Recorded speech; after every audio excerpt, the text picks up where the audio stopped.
Wananga wenzangu, tumeitizama mechi ya Simba Sports Club dhidi ya Singida Black Stars, mchezo wa nusu finali CRDB Federation. Kwa wale tuliotizama vizuri mechi, ni kweli utagundua pengine haya maneno yanayozungumzwa kwamba Simba huenda alikuwa na ule uchovu, huenda ikawa ni kweli pia. Tarehe 25 alikuwepo uwanjani dhidi ya RS Berkane, mchezo mgumu kweli kweli, mchezo wa jasho na damu, mchezo wa kukata na shoka. Haya, tarehe 25, 26, 27, 28 alikuwepo uwanjani dhidi ya Singida Black Stars, na penyewe unaona ni jinsi gani alipata ushindi, yani ushindi dhaifu. Haya, 28, 29, 30, 31 tena uwanjani, sio roboti.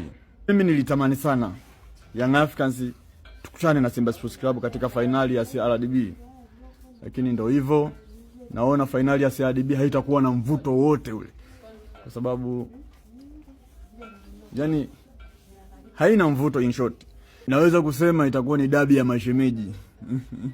Yani pale itakuwa ni kuchaguana tu kwamba kombe bwana mimi nakuachia wewe, yani haitakuwa na mvuto kama vile ingekuwa Simba na Yanga. Tumezoea kusikia dabi ya Kariakoo ni Simba na Yanga, tumezoea kusikia Mzizima dabi ni Simba na Azam au Yanga na Azam. Sasa hii ya Yanga na Singida inaitwa dabi ya nini?